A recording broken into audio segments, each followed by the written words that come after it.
Welcome to the Community Plan Committee. I kindly ask members to stand and observe a minute's silence in remembrance of Her Majesty Queen Elizabeth II. Thoughts remain with all the royal family. And that 1 minute will start there.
God save the King.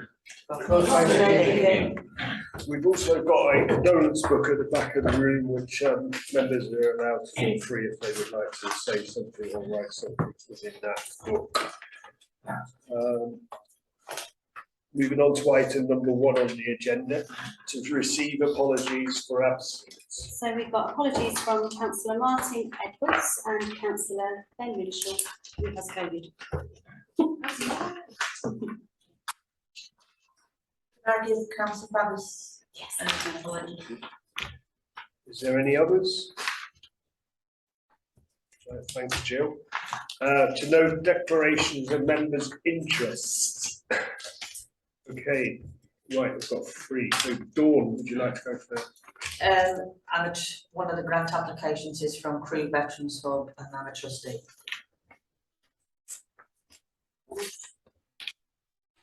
Hey, Dennis. Yeah, the same. Crewe Veterans Hub, I'm a trustee, and Crewe Rotary Club, I'm a member. And Jill. I'm a member of St Andrew's Church. They've also got a grant application. Thank you. Any others? Thank you. To confirm and sign the minutes of the Community Plan Committee meeting held on the 8th of June 2022. These were in the pack. Is that a concise and proper recollection of those minutes? Yep. So I want a proposer and a seconder. Proposer is Nan, and seconder Dawn. All in favour? Thank you.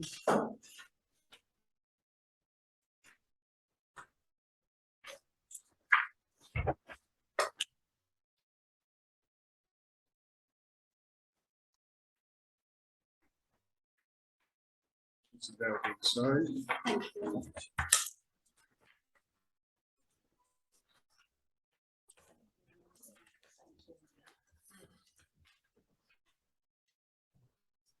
On to item number 4 on the agenda, which is public participation, a period not exceeding 15 minutes for members of the public to ask questions and submit comments. Any members of the public wishing to participate should email community.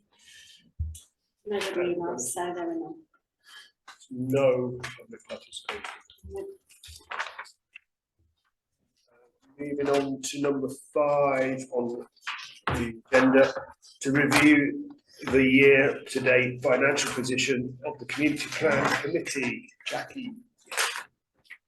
So the figures are obviously just in front of you, so we're up to at the moment. There are some payments that have been approved that haven't been processed yet, so if it looks a little less than it should, that's why.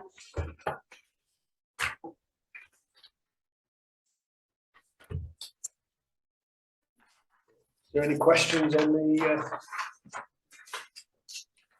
Community Plan financial position?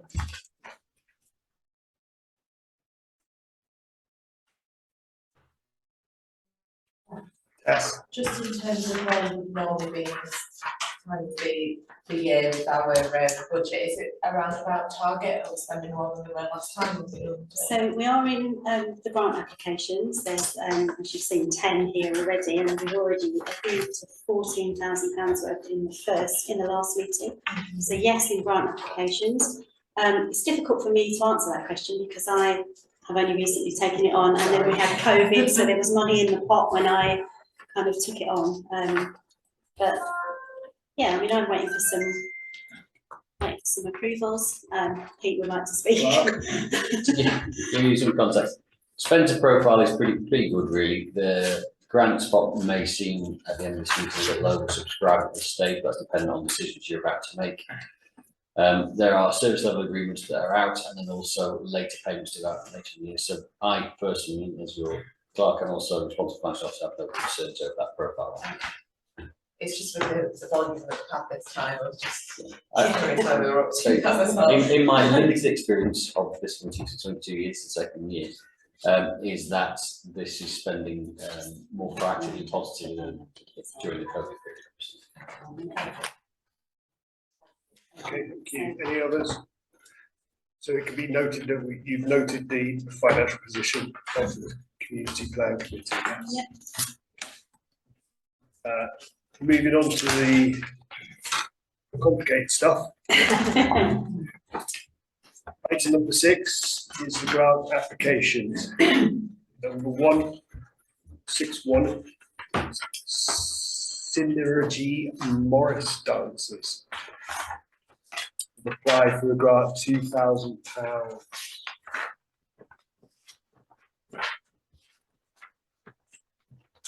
And this was for uniform. Costumes, yes. Jackie? So they're looking at costumes, 65 dancers. They're looking for costumes for those dancers, 62 pairs of pumps. This came up at the grants advisory group, and I went back to them and asked a couple of questions. They would intend to use those costumes for 2 years, so they're not just throwing them, they're going to recycle them and then donate them on. There was a couple, it was Lena asked if, sorry, Councillor Hodgman asked if anybody was paid, and I asked specifically the question whether or not they were paid, and they're not, completely run of volunteers, which I put in writing. The questions that came up were, yeah, so it was really around sustainability in terms of it's a lot of money to ask for, what are you going to do with the costumes? Dawn? I was waiting for you to finish. Oh, sorry. Well, the question was about the grant application says overall cost 2,000, amount request 2,000, but then the answer to the questions, the breakdown, is actually 4,000, nearly 800 pounds. So where are they getting the other 2,800 from? When actually, I did answer this question. So they charge, it seems, an entrance fee of about £2. I think it's about £2.85 or something like that per session. Every question that was raised at Grants Advisory Group went out to them, and these are the responses I have back. Clark? Thank you, Chair. The application is seeking 100% funding, which I will advise on demonstrate sustainability, and the subscriptions from an interest group such as this might well be expected to fund the costs of running, being that that's the usual intent of those things. Whilst it shows that there is some external funding, it's not clear, and I would, in the context of a potentially oversubscribed grant spot, consider whether this would be your highest priority.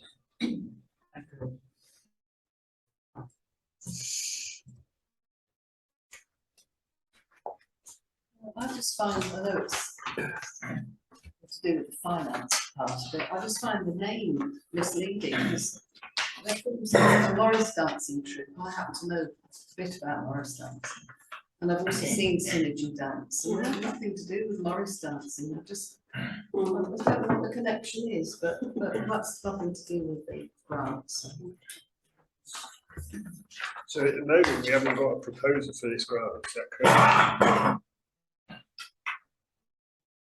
For clarity, although I'm not going to try and force you answer it, it's always nice if, even if there's a proposal of a negative result, that gives clarity to the applicant.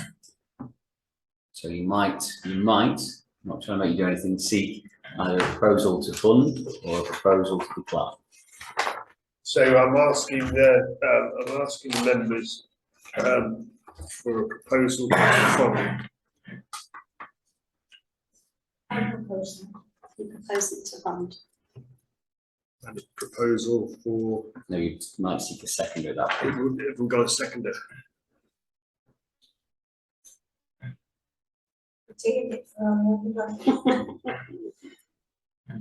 So So do you want a proposal and a second for? we want a proposer and a seconder for decline. I propose we decline. I'll second. So Decline. that's decline. It's not declined just yet, so you might want to seek a vote on that. Vote. All those in favour? I didn't get a seconder though, did I? You did get a second, you got several. Oh, I got for this, yeah. So all those in favour for the decline of this.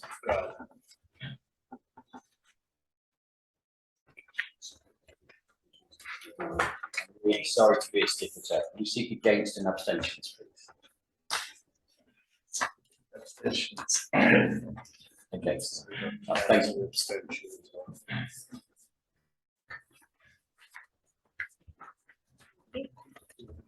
well. Okay, Crewe Rotary Club. They're seeking a grant of 1,600 for the Santa float refurbishment.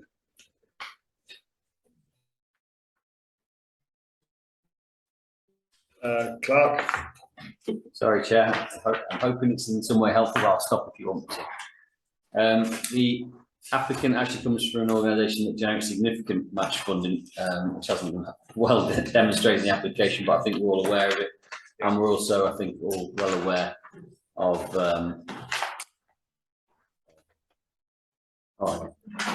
also aware of the added value this adds to the community across Crewe, irrespective of where anyone lives, which is great. And additionally, clarification questions did identify those £500 match funding brought in after the application. So we propose £1,100 there as a grant. £1,600 cost, we've got 500. Given that I can't challenge your maths, Councillor Clark. I can't challenge your maths. is that what you would like to propose then, Councillor Clark? given the fact that we've got quite a number of other applications and could be seeking, the pot to stretch out, that, the total cost of 1,600, we stated he's got 500, so, we just need 1,600 anyway. So I suppose that we give them a grant of 1,100. Would anybody like to second that?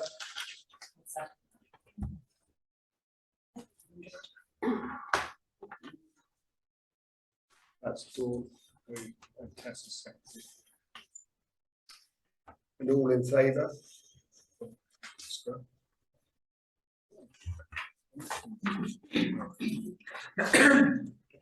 And against? One abstention, I think, Dennis, yeah? Attention. Abstention. That's one. Yes.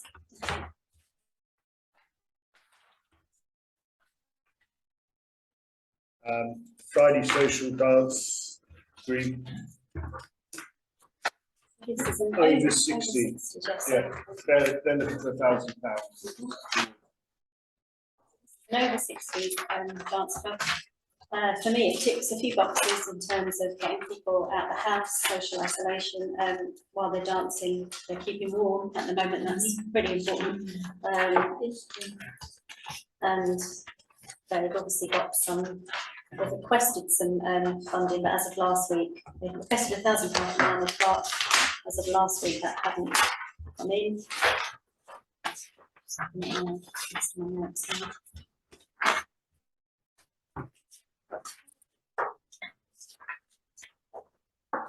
they also fundraise from other. Yeah, they from other do. abilities So as funds well. are ranged from the entrance fee, £2 per person per week, numbers can vary, obviously you've got it in front of you, I need to read it.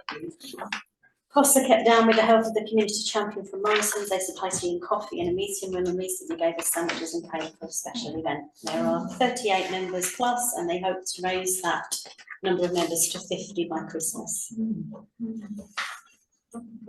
you want to propose that or you better wait and ask? Tell me, I'm coming too soon. So have we got, have we got a proposer for St Michael's Church or Broad Street? Yeah, that's good. Go on, Tess, question.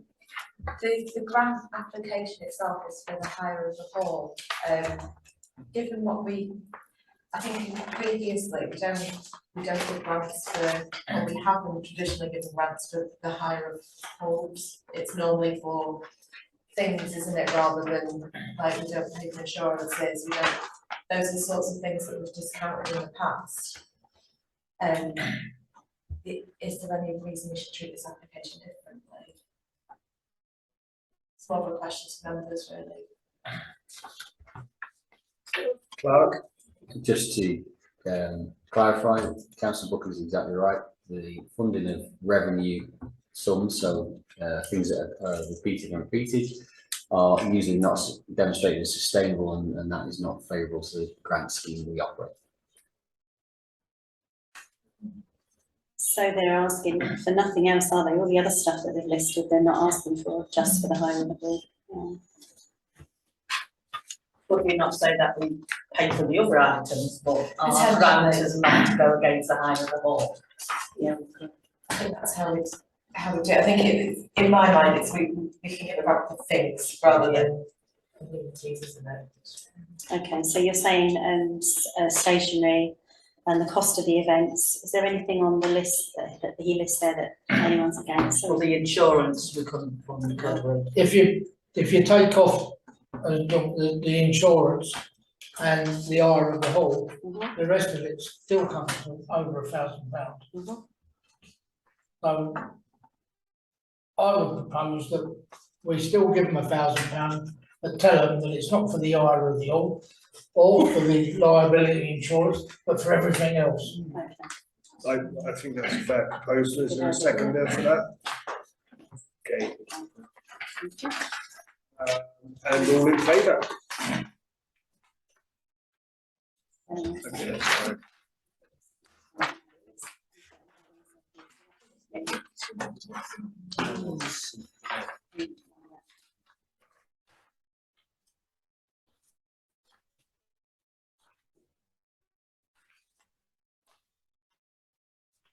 Okay, so 6.4 is St Michael's Academy outdoor play and learning equipment. The full amount of £2,500.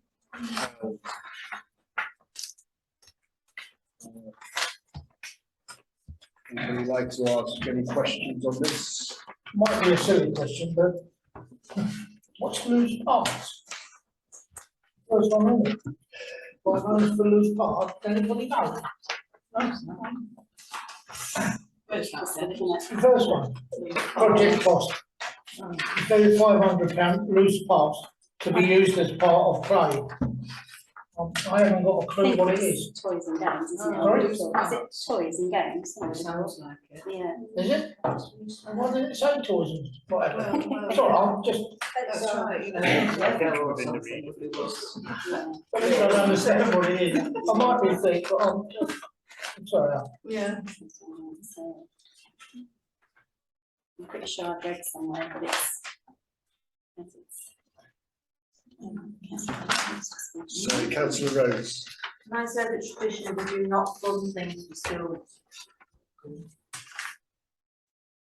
So I understand, you know, the grant application, but traditionally we do not fund things for schools. Schools have other avenues to find funding.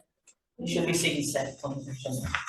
Sorry, it should be seeking this lines of funding, especially as it's an academy. It can go for capital investment funding and all that sort of different avenues of funding. And it's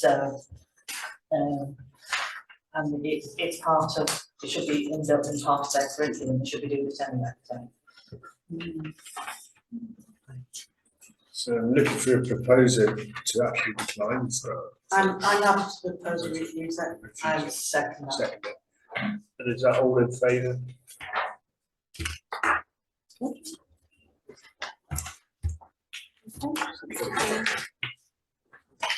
Chair, for clarification, I didn't quite see your hands there. There might be an abstention or an against. Sorry, not Is there an abstention? Yeah. Oh, sorry, councillor, well, were you in favour of that proposal, were you? No, I understand. You abstained, there we are, thank you, that clarifies, thank you. Sorry about that. Don't be sorry, it's all right. Hope for more. Support for school and non-attendees of £2,500. Jackie? So this lady came to see me, and her, as is often the case with groups that set up, she has personal experience of her son who wouldn't go to school. So she has a daughter and a son. The daughter went to school, no problem, and the son just wouldn't go to school. He has some other issues, and she just couldn't get him through the gates. And she tried absolutely everything to get him into school. It took her 4 years to get him in front of CAMS, and she had zero support. And she's given up a full-time job to look after him, and she's dedicated to helping school non-attenders. So they've come up, her and her partner, who also, business partner, Leanne, who also has experience of the same thing, came up with this idea of pilot projects where 6 children would benefit. And they're looking at it through an art project. So they're looking at hiring, so they've been offered next door to the Sherborne estate, the YMCA offered them some accommodation, Motherwell have as well, so it's not accommodation costs. So they're looking at running a pilot project, but they hope to build on that and build on that. She's been in touch with quite a few of the schools, she's done quite a lot of research, she's constituted as a group, and they're looking for help to buy equipment, which are iPad Pros, which I question, and I said iPad Pros are obviously expensive bits of equipment, but there was a reason for that. And the reason was it's for some software on the iPad Pro that's called something called Procreate. So it's for children with sensory issues as well. So her idea is that the children will come into her group and they'll use the group as an opportunity to signpost where necessary, because they're at least getting the children out of the home to come into the group. And they're going to be looking at designing business cards and business stationery, and just not making it a school environment, but just getting them in front of them so that they're able to help them and signpost them. And she hopes to be running lots of sessions. This is just the pilot project and she needs help with the equipment. So that's where we're up to with her. Members, any questions or? If you have a look at the Hope for More statement, it talks a lot about what they've done and how they've done it. So, Sorry, councillor Rowe? I've got a question, but the thing that struck me reading the application was that schools approached Savington and Brian Lees outside of the Crewe town, and they were prominently the first mentioned. It then went on to mention the Oaks Academy and St William Standard, which, yes, they are in the Crewe boundary. It made no mention of the other 2 schools in Crewe, which are Ruskin and St Mary's.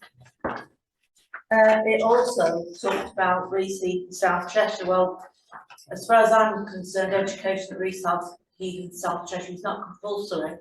It's an optional thing.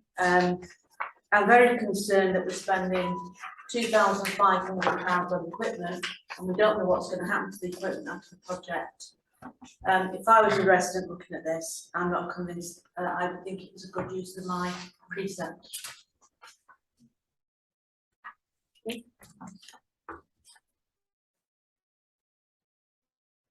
Would you propose it goes back and understands that it has to be within Crewe town boundary? Well, I would like some figures about how many actual school refusals we have, okay. because we've said about 6. Now, as I read it, it was 10 courses for 6 pupils per, or 6 young people per course. Yeah. And I'm not convinced that there's that many. And I'd like, I don't know. and I'd like an opinion from CAMS really. On Okay. that, they're saying that CAMS are going to refer, I'd like an opinion from CAMS to how they see that it would be supportive of the work that they're already doing with these children and the schools, and if they haven't got an ECHP plan, then they should have Oh, sorry, what plan? the educational needs plan. Right. Clark? I would propose deferral. Yeah. And also, you know, I really want some understanding, because I think we're potentially giving somebody 2 very expensive iPads and we don't actually know what's going to happen to the kids. And it may be a very useful, I sympathise with the lady involved, you know, I understand the problems around children who don't go to school, but I would like some more reassurance before I make the council vote. I'll second.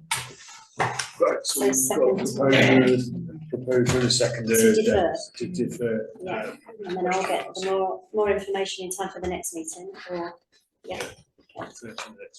Right, right, okay.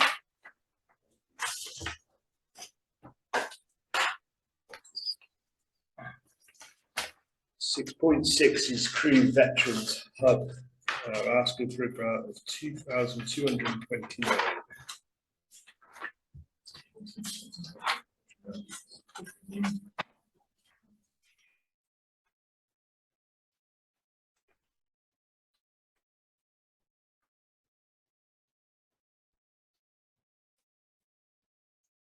I don't know if you're aware or not, but the guys that are running this, that's the Strain Francis and Jake and Paul Fox, all used to be on the committee of the Royal British Legion at Crewe branch. They have resigned from those posts and they are looking to form their own hub. We have a new committee now on the RBL Crewe. So you're looking for, I don't know, can you speak about it? I know you can't vote about it. No, we'll just update that, it's not a new call, it's actually the Ernest Pope Centre has been running since we did a project celebrating Crewe 175 in the Crewe Market Hall, and part of that project was that we opened a veteran museum and we had a veterans drop in.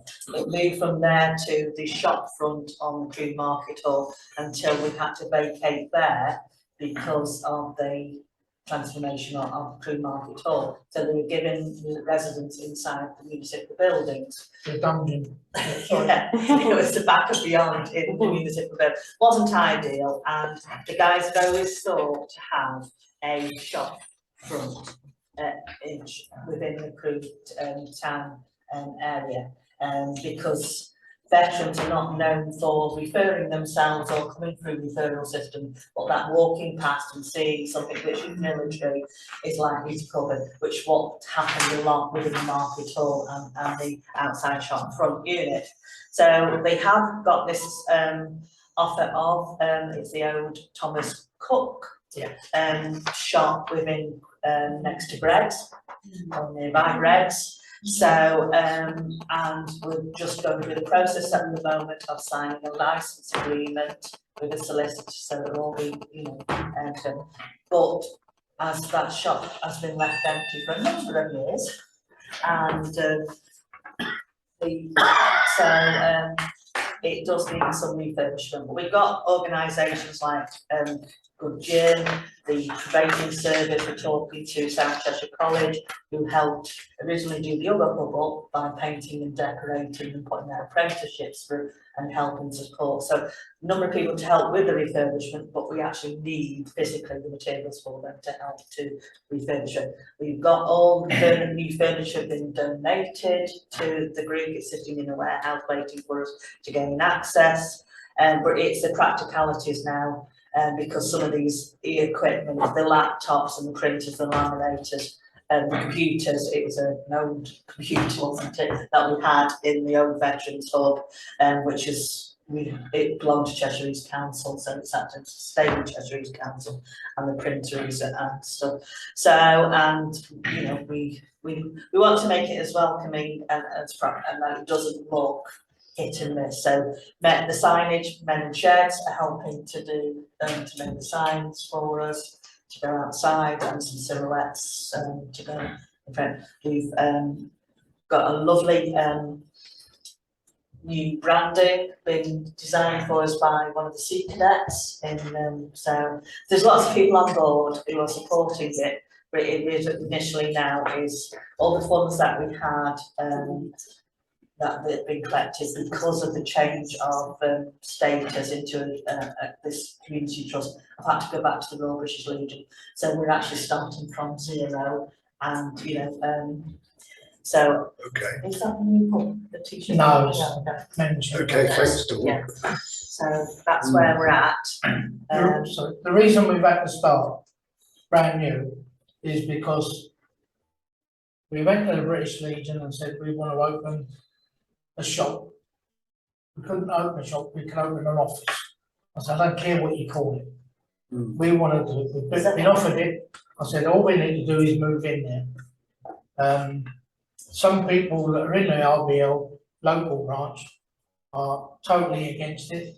For whatever reason, I don't want to go into it. Okay, councillor. Yeah, what the services will be provided is a lot of support and welfare and signposting, as it did before, supporting veterans who have got mental health issues. The group will be supported by Lean On Me, combat stress. So all those counselling services are going to be part of the hub, Okay. provided as well as a friendly hand and a cup of coffee. Thanks, Well, councillor not selling Clark. it. I think we've got the idea of Just in case you Very didn't. well sold. You might hear Clark. really passionate about something. Clark, town clerk, would you Thank you. add in? You have your hand up. I didn't, but I can pretend. Thank you, councillors, for giving members that insight. All applicants to a grant have the opportunity to speak to the committee if they choose, so that's quite normal and proper. But it's also quite proper that it's kept to the topic in the sensible length of time, which it has been, which is great. Members, you may wish to ask some detailing questions, or you may wish to discuss it now, but the grant is before you. It identifies capital spend, and it's there for you to decide upon.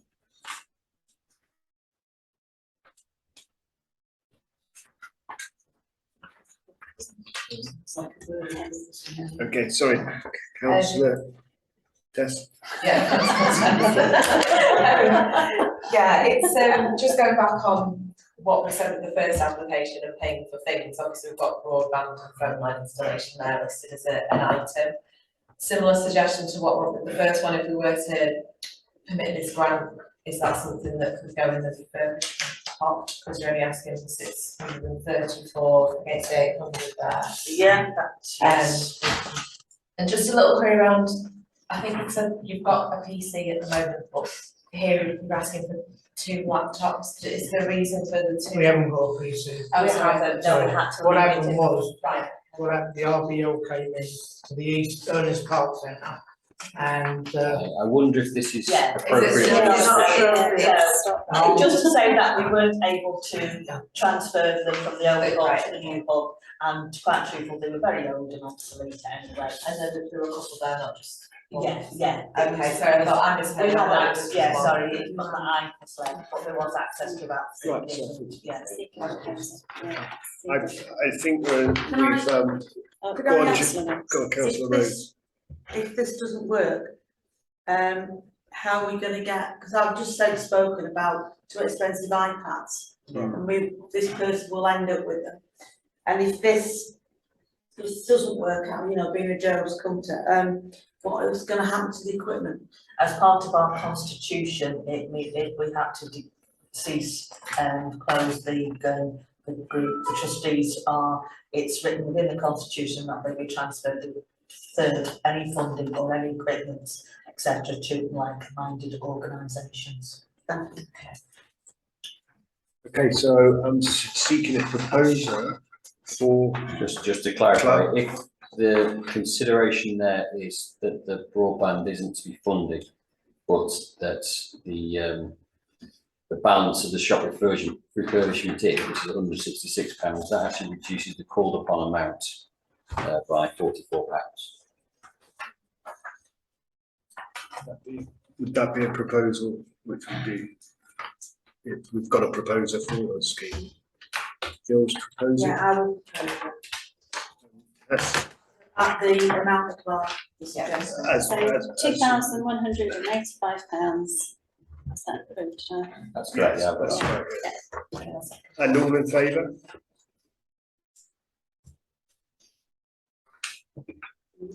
Abstention. Yes, Yeah. abstentions.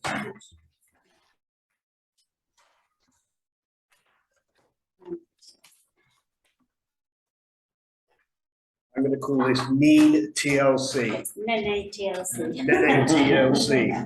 You're not the only one to call it Nene TLC. And they're looking for a grant of 2,500. A little bit of history on this one, isn't there, Jackie? Yeah, so this group is run by a woman called IJ, who came to see Ben and I at the start of this year, and she came to seek advice, and she needed just some help and advice. So through COVID, she had looked after 40 women on her own on a WhatsApp group. She'd also ferried around, clothing, food, and she told us that the reason that these women hadn't reached out for help was because they were embarrassed and they were ashamed, because they didn't want to be kind of stigmatised. So she'd gone along and she'd done this all through COVID. The first thing we advised her to do was to go away and become constituted, because she wasn't. She didn't have a business bank account. She just came in and said, what can I do? I've got all these women and I need help. So she went away to the CVS, she became constituted. She has got she's given some accommodation now in the Lighthouse Centre, and she is growing the group, and she is now looking for some funding. There is just something I wanted to point out. So if you have a look at the application, she has written on that she got match funding of 14 secured match funding, £14,800. She didn't in fact get that. It went to the Lighthouse Centre, but she felt because she was in there, she had to declare it. So please disregard that. She hasn't had anything.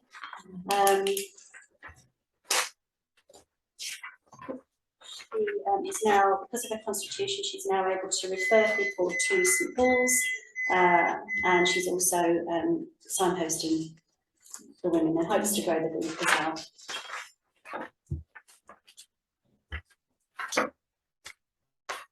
I feel that this group provides support to a cross-section of our community that they didn't feel they could get anywhere else, through shame and just fear of being judged. Funding this group increases our support of ethnic community groups in this town. The last example I can find of us funding an ethnic community group, and it's just my experience, is Ocean, and that has been a couple of years ago. I don't know if anyone can correct me, but I've had a look back through and that's what I found.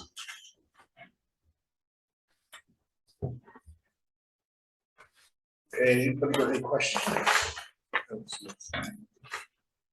So the funding for the face-to-face sessions then is paying her. They're paying for a counsellor. So if you have a look at the the questions that came up, indeed it was your questions, Dawn, at the Grants Advisory Group. The sessions will be for the counsellor, not for room hire, as we are able to use the Lighthouse Centre in Crewe for free. Per session it's about £50 and they meet twice a month. Workshop and conferences presently, English isn't brilliant, so I'll just read as it is. We started a sewing workshop. They're looking at,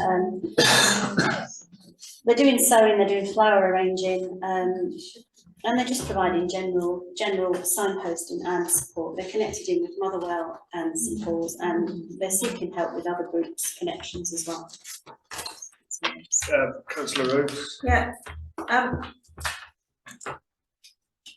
think this is a really good project, but I just question the funding. And you know, whether it's actually gonna, a vague thing that says workshops and conferences, we had a workshop or a conference in the summer, to me, isn't explicit enough. And I appreciate, you know, giving women independence by sewing and so on. But to have somebody down from Manchester for £125 a session seems quite excessive, although I don't know the details obviously because it's not in the application. And you know, families in need, essential items, I've no doubt it's much needed, but we have other organisations which provide essential items for families in need, which we actively support. So I think it's, I don't know, but I think I would like a bit more detail before I commit £2,500.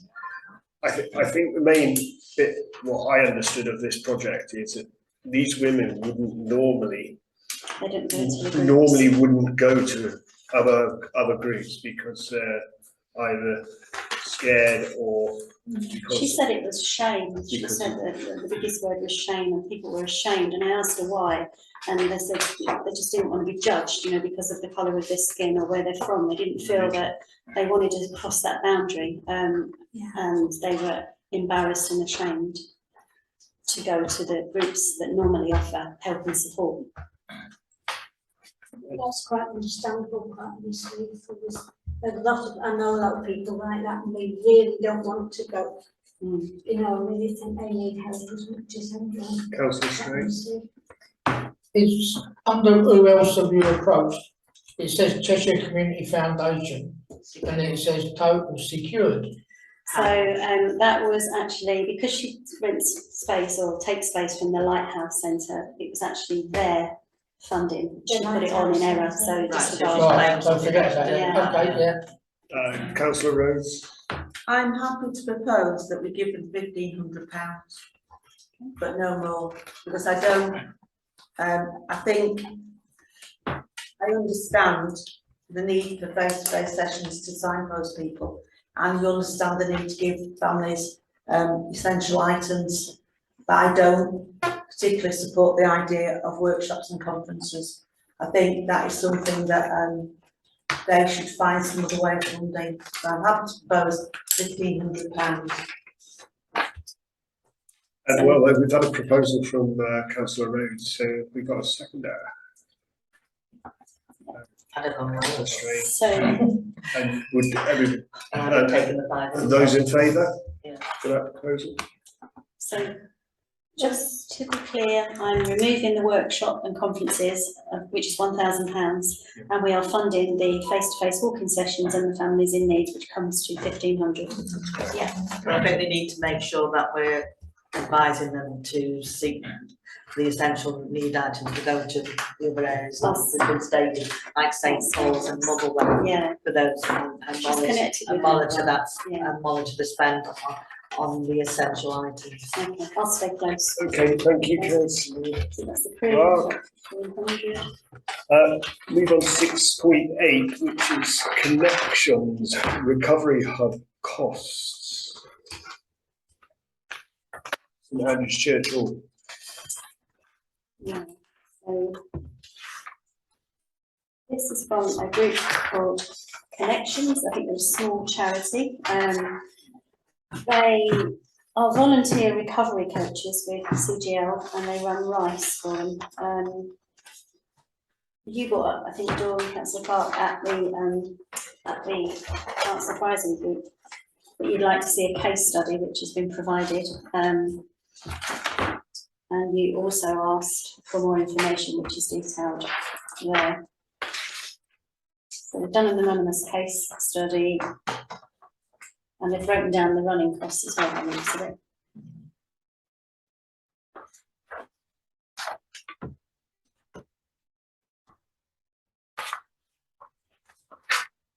Those, Clark.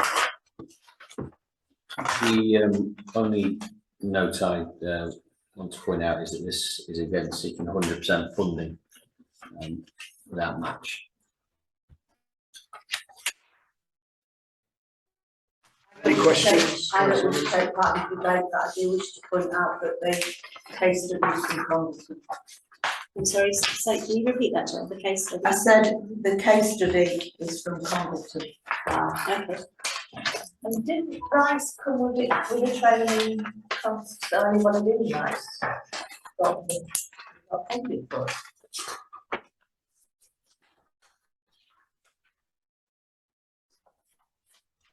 So are we asking for more questions to be asked or deferral, or are we declining? I think that needs to go to the floor. We provided links to CGL. I'd like to know more from CGL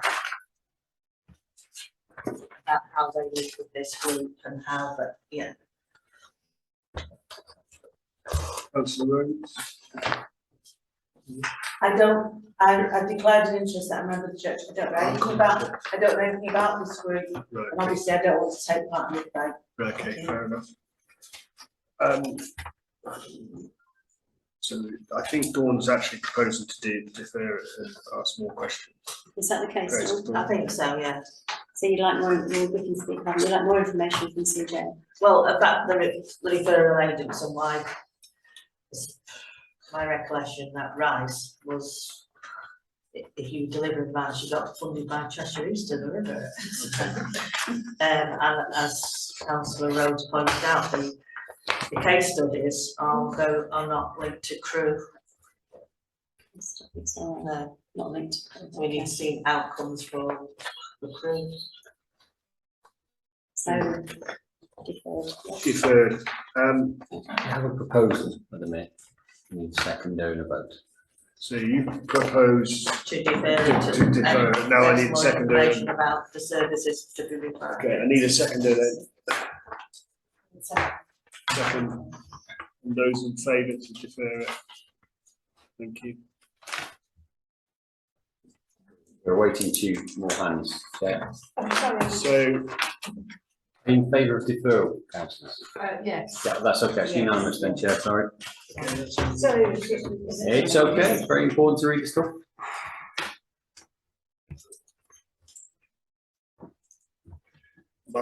Lally Association, audio equipment, they were asking for a grant of 2,427.98. Pretty precise, isn't it?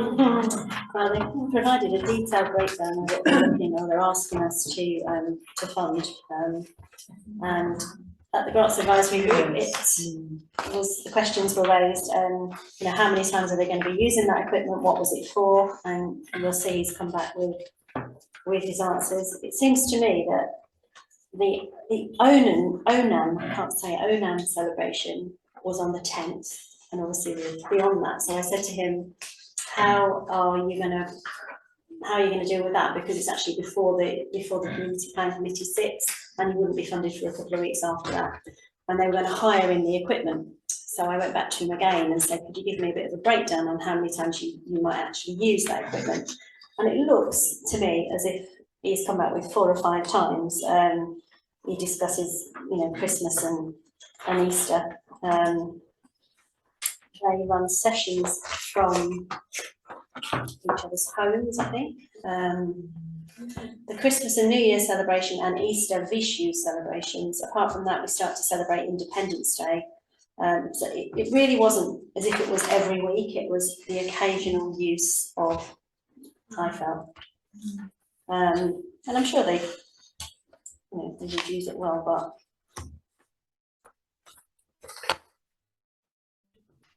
Any questions, councillors? If there's not, Councillor Rhodes. I think my concern is like the laptop, not the laptops, the iPads. What happens if this group doesn't use it anymore? Are any other groups going to use it? Can we justify using Precept for a small group? I appreciate, they probably do a lot for the community and they provide very useful service and a way that meeting people and ending social isolation. I appreciate they're probably doing a very good job, but I don't think this is perhaps the best way that we as a council could support them. Councillor Clark.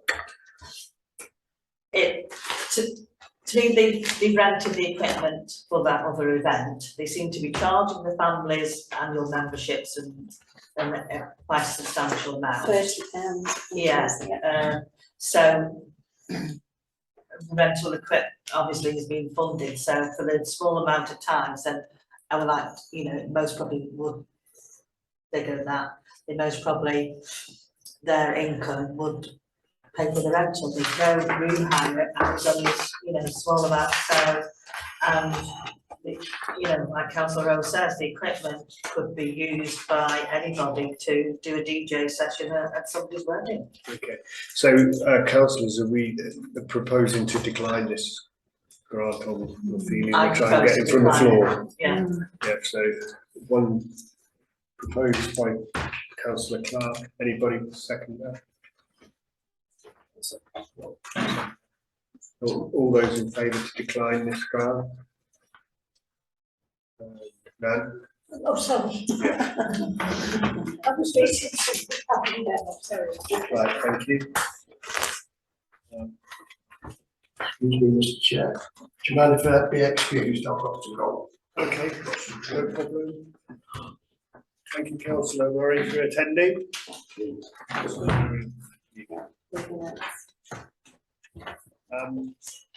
next one on the agenda is 6:10, Children Today, Charitable Trust, equipment for disabled children.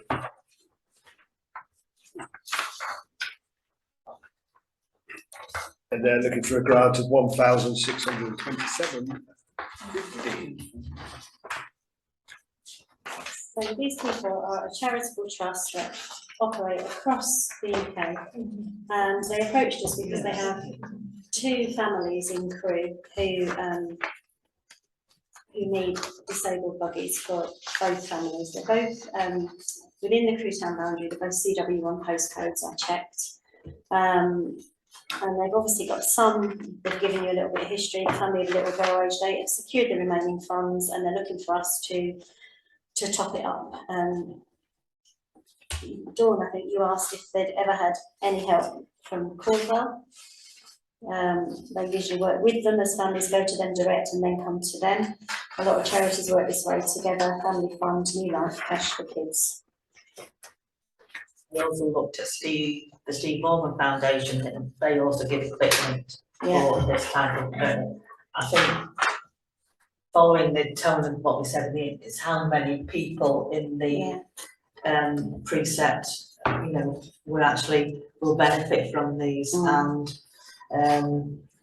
as much as we, you know, sympathise with the families, etc., I think it's the actual number, I think, you know, who will benefit from it.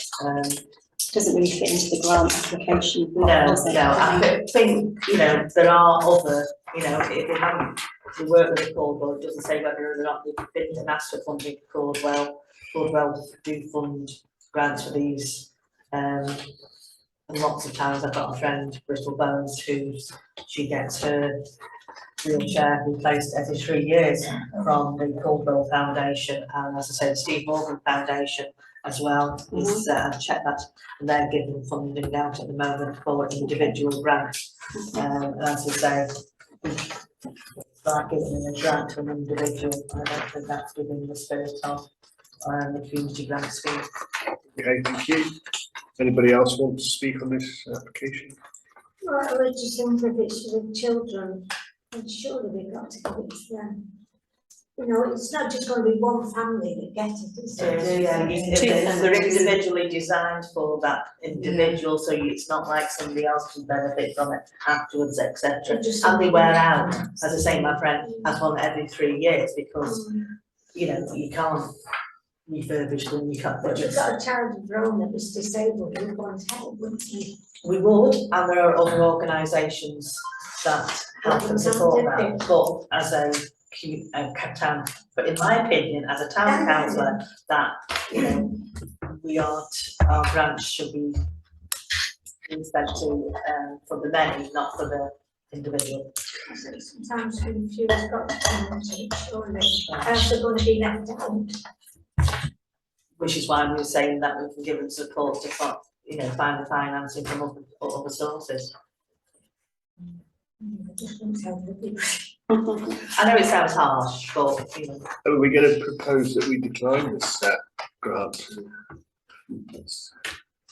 I will propose that, yes. Okay. And we've got a The second. reasons that I've given. We've got a second. Yeah, I'll say. Anybody in favour of declining this?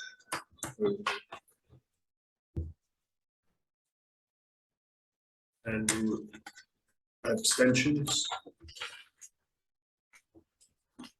Yeah, and Against, and none's against. And abstentions, and, Nina. okay.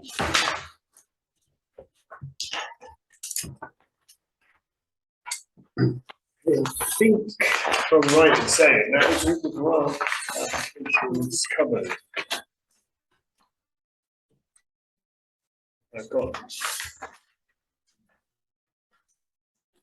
I've got two members items, no, I've got three members items, but apparently because councillor Wise has now sent his apologies and is not a member of this committee, 7.3 will now have to be deferred to the next community plan committee.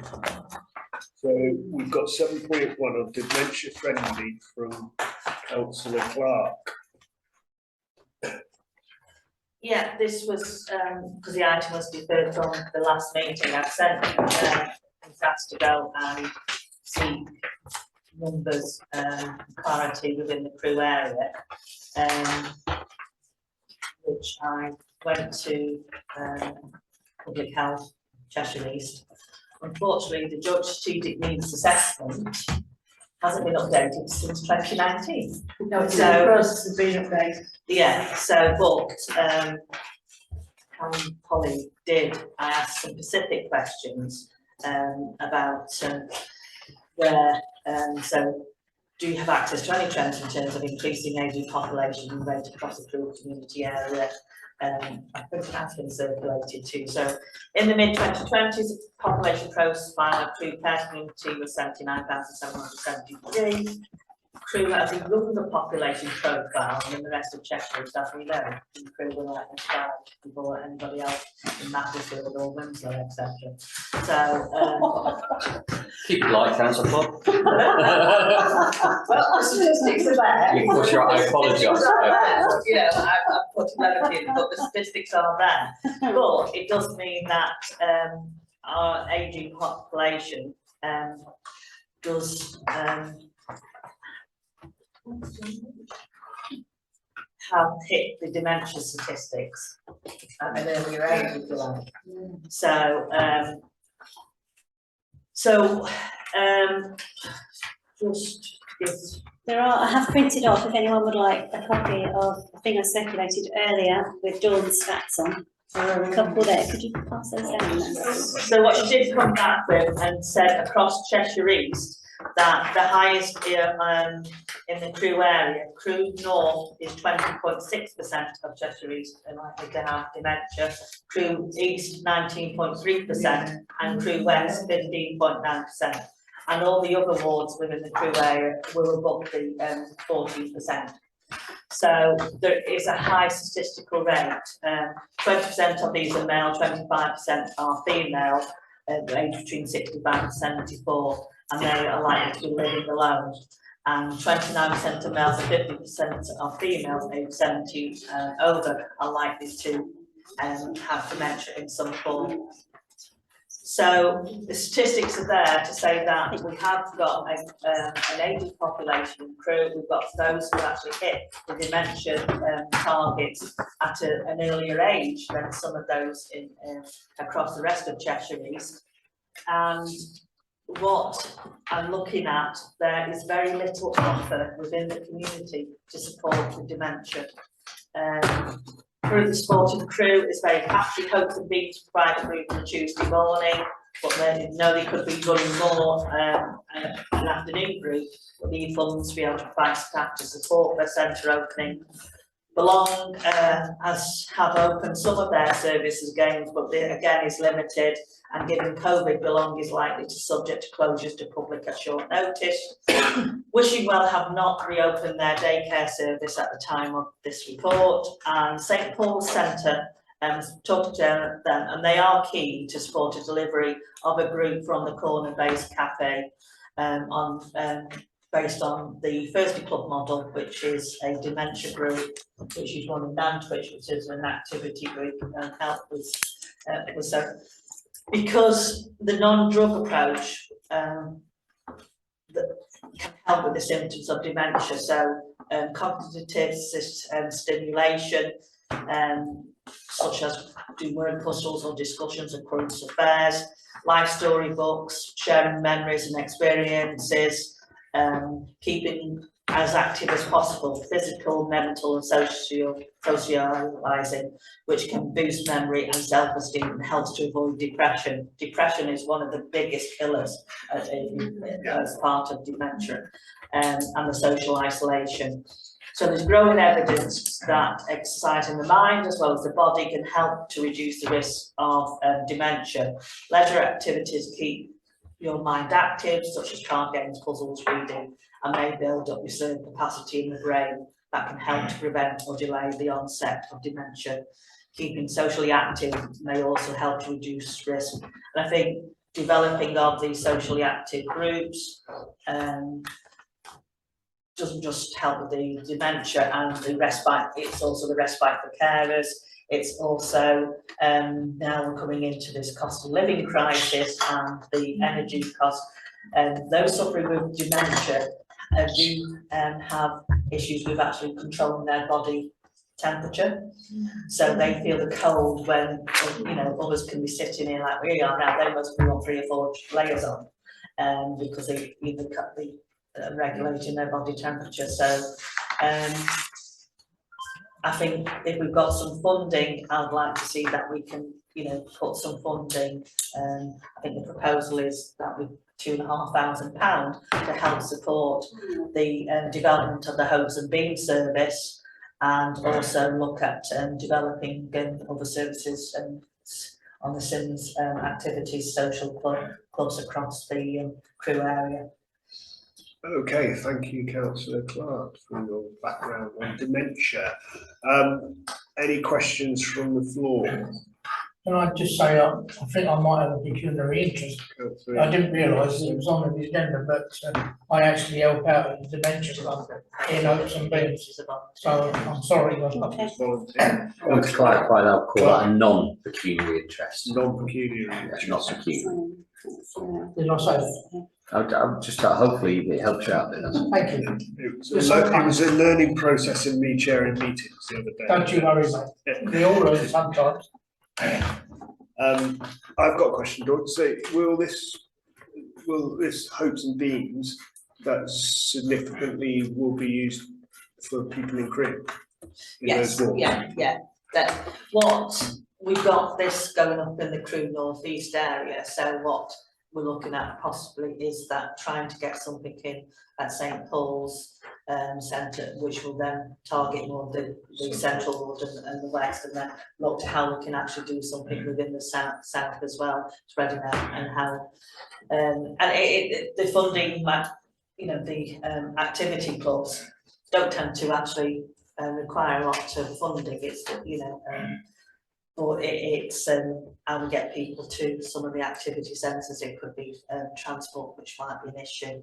Okay. So in the past, when members have agreed to fund HOPs, so male mental health, supported adults, you've agreed to fund a pot of money, and then I've written a brief and put it out for local groups to approach us, and then we scored it. To be fair, we haven't immediately just issued it to 1 or 2 groups. So just have a think how you would like me to handle that, because you've obviously got groups in mind.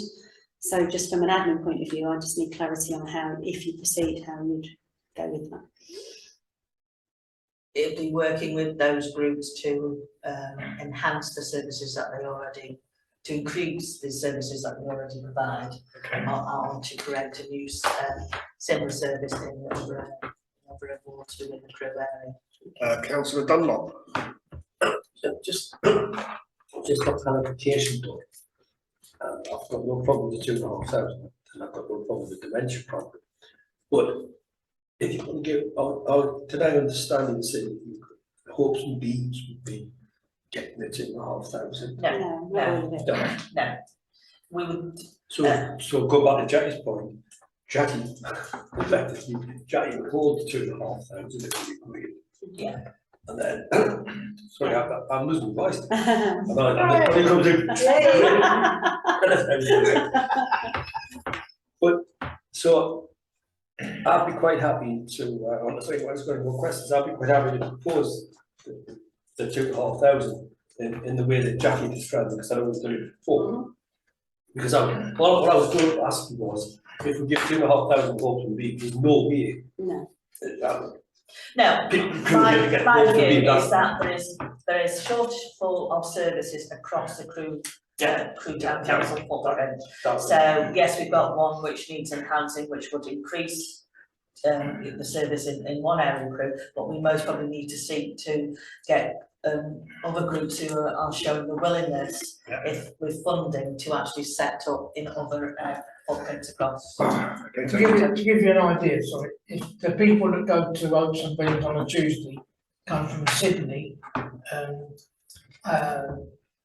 Broad Street area, and there's one gentleman who comes from the other west end of Crewe. So it's not just in that area. Town clerk. If I may, Chair, it seems, if I'm wrong, I apologise, I'm not trying to direct you, that the direction of consensus is to agree the funding of £2,500 for the purpose of enhancing the existing provision across Crewe. The means of procurement and securing and commissioning that will be down to an operational delivery, which we do from the office. Yeah, okay. So we've got a proposal in Councillor Dunlop, but we've got a second there for this. And all in favour? Right, thank you. And the second one again is Councillor Clark's bringing debt counselling to the table today. Yeah, again, it was to go and find out what services are already being provided in the area and some statistics behind the demand and the need. Myself and Jackie met with Christians Against Poverty organised at Timothy last week, and his service, the moment he is seeing a week-on-week increase. There was a sort of demand was sort of 6 weeks waiting list. That waiting list is likely to go up to 12 weeks because they aren't seeing any increase because of the increase in the demand and the people coming through to them. They cannot do any more, and the problem is that they can't even supply any more debt counsellors in the area because their back office, who gives the advice and does all the back office work, they handhold people and they find out exactly where their debt is, what the problems are, and then there's a back office involved who then deals with connecting with the bailiffs and talking to their debtors, etc. And they can't do any more. And he's saying there's no point giving them money to actually do that because the back office haven't got the funding to do it. All their funding comes from charities and entrepreneurs. They're not government funded and they stepped away from being government funded. What they do provide and what they could do more of is the debt management courses that they do to sort of hopefully those people are on the on the brink of going to giving them more help and advice and support. This is a 4-week course which they need. They've got one that they're doing in September, but they've really only got the money for doing one. They would like to be able to do more. And this is where they would work with Chance Changing Lives and St Paul Centre, who would refer people who they're seeing through the food banks would get referred to these debt management courses. And we're seeing that actually part of that could be linked then to some of all the support that Chance can give through the some of the cost of living crisis and that they're doing through the, not just through the food, giving the food banks, through slow cookers and giving them microwaves and energy vouchers, etc. So so the debt counselling, it's really what I'm seeking is funding for the debt management courses. And Did he give you figures for that? Dawn? he, Not an amount in mind. no, he didn't. He was going to try and come back to me before today's meeting, but he didn't.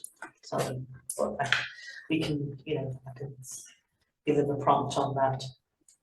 But debt counselling obviously is quite a prominent thing within this country at the moment because of the current situations. Yeah, and the debt management courses, those people who is, you know, are going to be pushed over there, you know, they'll get lots of tools to actually support them not going into that.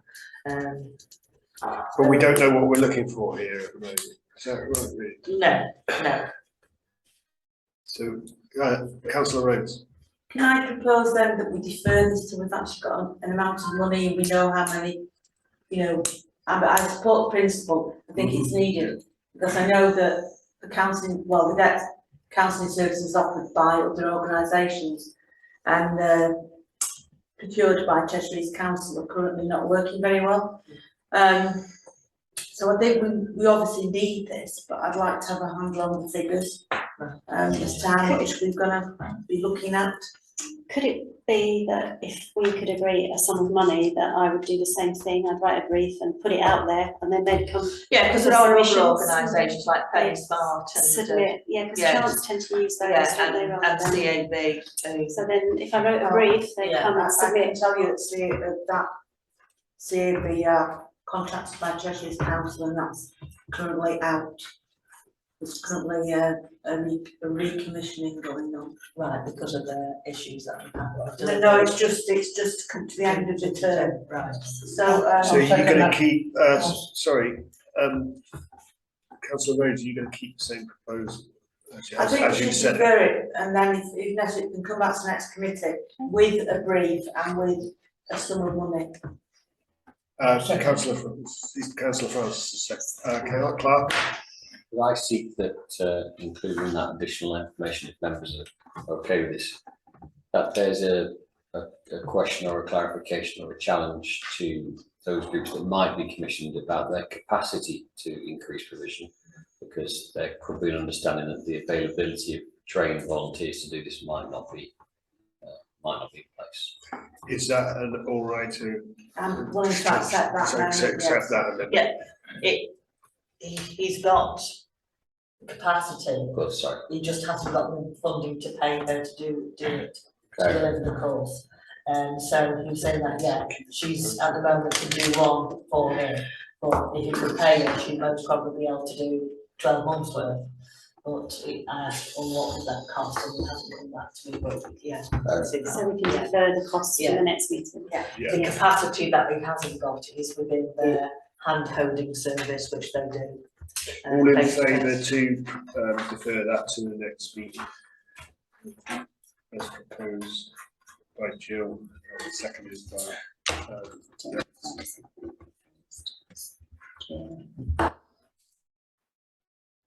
Okay. Okay, so, and once again, 7.3, idling with Councillor Wide, because he sent apologies, it's not part of this committee, that's going to be deferred to the next presentation as well, next meeting. Number 8 on the agenda is Child Safety Media Crucial Crew funding sort. So this is something that we funded through the grant scheme last time, but obviously you can't apply for a grant every year.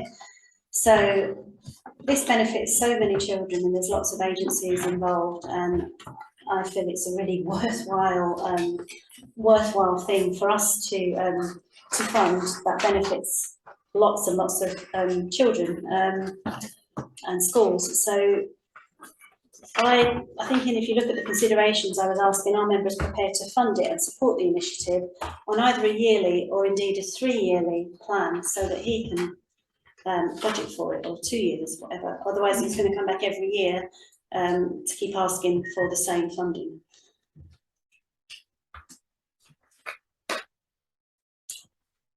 Tom. Councillor Dunlop. Yes, Jackie, you're right, we have funded this. In fact, Ben and I attended this. It is one of the best days I've been able to get, because to see the reaction from these kids, and what the benefits from it. I would seek advice on how we do it, whether we do it annually, or set it aside for a 3-year period, so that they just pay it out annually. But it's certainly something that I would recommend to the committee that we do, whichever way we do it, because it's such a good thing that the kids benefit so much from it. Personal safety and internet safety, it's not Yeah, just, It's, lots of as things. I said, it's tremendously out. In fact, if you've got the time, if any of you've got the time, just pop in. It's really worthwhile seeing what these young people get out of the deal. I would certainly recommend the committee.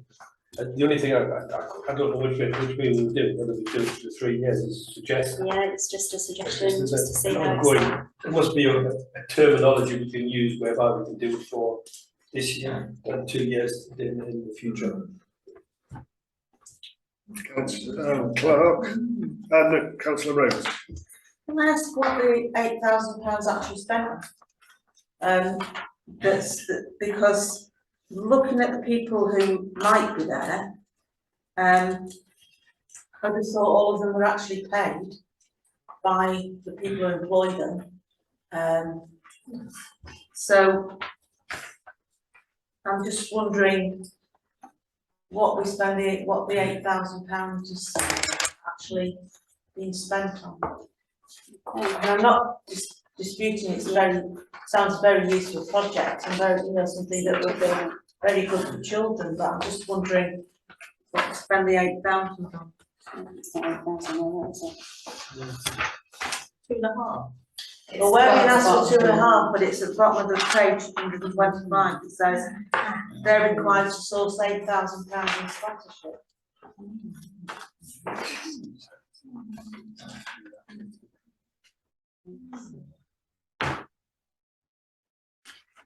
Could it be that it could be he approved with a caveat that I investigate what the £8,000 is, and as long as the fire. I'm sorry, but I'm not willing to agree any money until I know Okay, what they're spending the £8,000 on. okay. And The problem is if we don't approve it now, then we've missed it because the event is coming up, isn't it? 4th of October, so that's why I thought that might be an option. I certainly, on that basis, wouldn't be willing to agree for it for 3 years. Okay.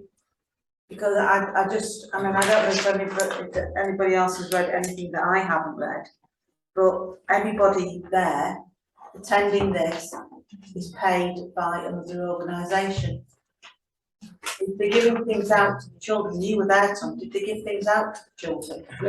There's, on the day, the children do get a lot of benefit from it. Whether or not there's a cost involved in hiring the more they did, I don't know. They certainly get paid. Providing them with food. They get provided with food.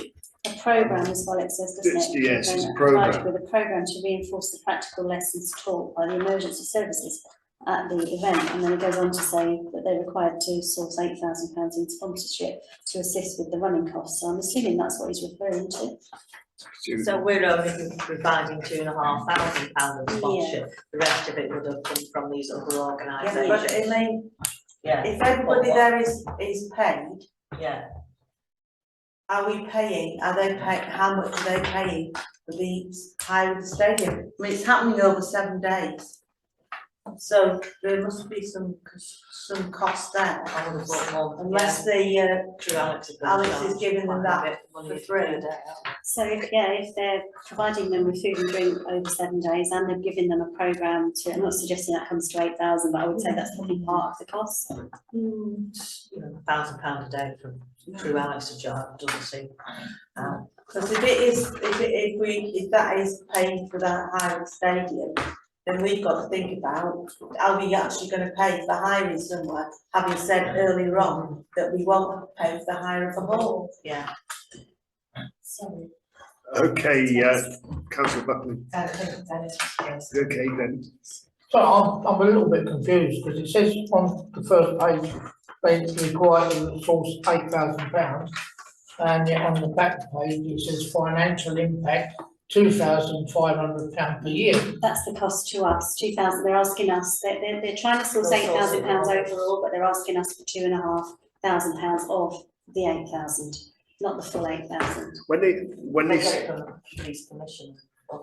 councillor Buckley, Just in terms of the approved 900 year 6 pupils will benefit, are those 900 year 6 pupils within the Crewe boundary? Yes, Yeah, that's got it. yeah. Shadington turned it, so. So that's that through boundary. I asked him specifically to give me the number of pupils that benefited within the Crewe town boundary.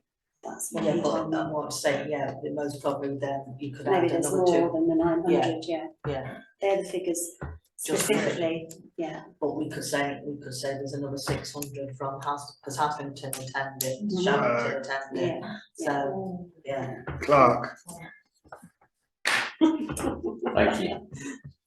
I will take full blame for this. I've seen this organisation apply for funding at a number of town councils, and it is an annual action that generates an annual conversation with an end result, as Councillor Dunlop pointed out, of value to young people. And I directed my very good colleague to put it in separately from a grant system to try and minimise the repetition annually of that conversation. Now, that said, I do think Councillor Rosie brought very fair points. I'm not saying I've had the best idea in the world, it's just an idea. But I would consider whether members are minded to fund this year's event as on the information we have available. And if so, that's fine. If not, that's also noted and fine. And the concept of funding a service level agreement for ongoing years to reduce the need for annual repeats would be something that we might then return later with additional information people are seeking. But I apologise for any confusion on this. This is purely down to my direction, and I thought at the time it was a good idea. Well, they can't apply for a grant again because they had one last year, so. I've no problem with it being a good idea. Yeah. My problem is, what are we paying for? You know, and I'm quite happy for it to go, but to know, I want to know what we're paying for.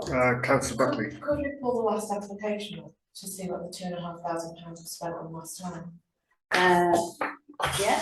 I'm sure Jackie's clever enough to do that. Want me to nip up and do that? I'm afraid so, yeah. Okay. Sorry, I was going to No take time. problem. No, it's all right, it's probably better to get it sorted out now. Well, it was a isn't it? grant application, so that would give us hope. It's a good idea. Why didn't you think of that? Yeah, Jack. I was going to propose, we'd more likely to propose 2,000. Okay, councillors, I think this is convenient time to take a break if you would like to take a break. Yeah, that's probably very wise. Okay, councillors, can I resume the meeting, please? Councillors, can I resume the meeting, please? So the question was asked of Jackie to go and find out the information of what the grant was, went towards last time it came through the grant, community plan committee. And we're getting. So we have several contractors that is on site coordinator, that's normally ex-emergency service personnel, and I would imagine they're voluntary. We have several contractors that act as on-site coordinators for us. These people are normally ex-emergency service personnel and ex-child safety partner agency staff. We haven't actually got what the breakdown was. So if you look at what they've listed as costs though, that would perhaps be helpful to us, because they're saying event planning, preparation, delivery, including funding of all admin costs, coordinator posts, insurance risk assessments, evaluation, handbooks for children were £4,500, coach hire, crew Alex venue was only £900 on the whole cost. I don't know if you've got that info there. I think that's probably for a day last time. So that's, the grand totals were 12,750 to run it, and we funded them £2,500 through the grant scheme. Contributions were requested from schools. They got 5,750. Radius Payment Solutions 750. SA Power Systems 500 and BAE £2,500. So they're their other funders.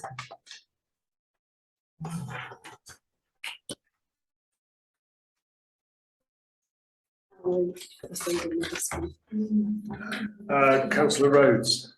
Right, I am willing to propose that for this year, we give £2,500 for the handbooks. Yeah.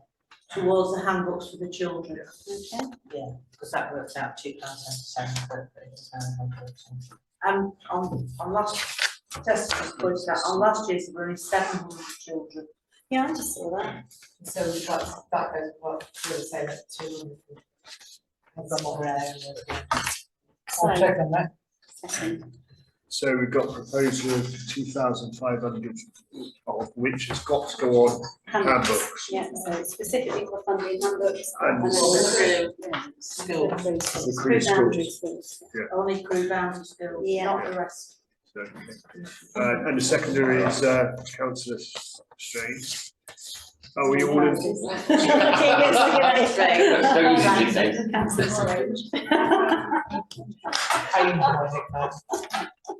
Are we all in favour, councillors? Is that, yeah. Okay. Yeah, yes, Thank you. And if this is to become something that we do annually, then we need some kind of Clarification. contract guarantee. Clarification is going on equipment. I think we've learned our lesson, Chair. We'll come back with more detail for any proposed service level agreement. Thank you very much. Thank you very much. And a report from this year's and monitoring analysis. Yeah, the evaluation stuff is all pretty, they have to do that. Item 9, you're going to move on to consider unallocated budget of the committee's response to the impact on fuel poverty and the cost of living.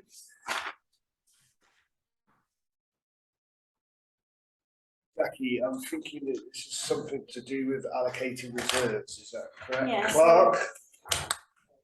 You wanna go? I will introduce if you like.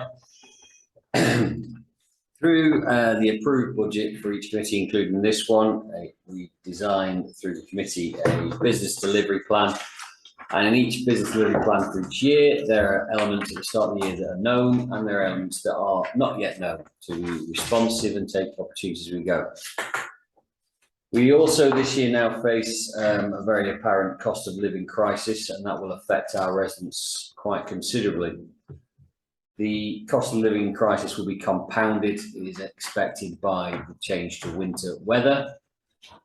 And as we have some, as yet within the business delivery plan, which is quite appropriate under normal circumstances, some unallocated funds, it is suggested to you members that some, all, part, whatever you decide of those funds is wired into a winter response fund to take forward a commission approach to the third sector in stages, not all at one go, to identify the needs as they arise through the winter, so we can be responsive accordingly to a situation that we haven't as yet faced.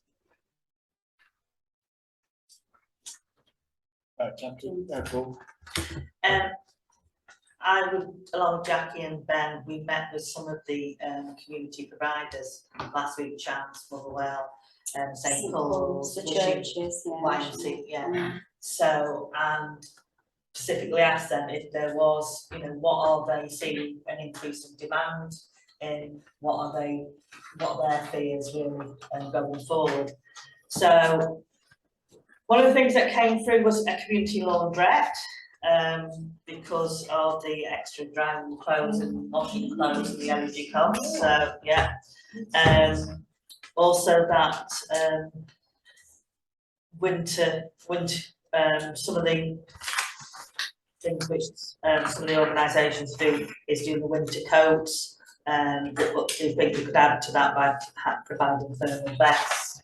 There's a shortfall of shoes, one of the Motherwell do snowsuits for babies, and she's had some funding from the West, and she's sort of, yeah, using some of that to demand for children in the East, but she shouldn't be, so, but that is something that she feels will be useful funding. So Chance, I've been seeing an increase in their family meals. On a Saturday night, they do the homeless service, but what they've seen is an increase of families turning up wanting food. Now, they don't feed them on site. What they do is guide them to the kitchen at the back and actually give them a takeaway to take away. But that's gone. They offered an example of that, didn't they? And they said that the week before last, they normally feed 40 adults and they fed 83. And we asked the question. 14 of those have been to families. Yeah, and families, and also for the first time, they were having people who were employed but on a really low income coming for food because they're so concerned about their expenditure. They're trying to save money for the winter to be able to turn the heating on.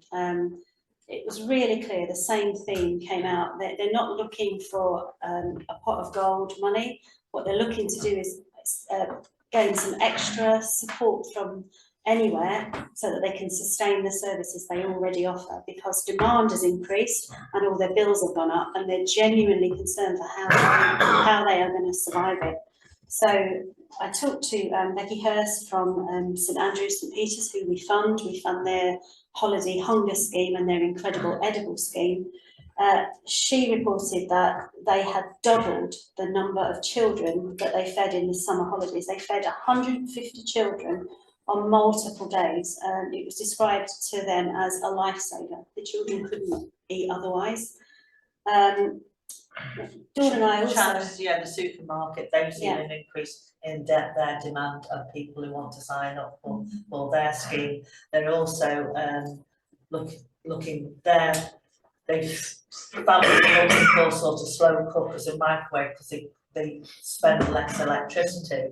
So they are seeing trying to get them to take some of the free vegetables and fruit that we have, so they can actually so more slow cookers was one of their things, and to do the slow cooker cookbooks and possibly do some demonstration work to show people how to actually make the best of their slow cookers and cooking with a microwave. One of the other things which, you know, we all, I thought I'd seen the last of, draft excluders. Yeah. Saying that there's been, you know, so people, you know, so I'm talking to Morrison's, the Nutty Knitters, instead of making cute Nutty Knitters.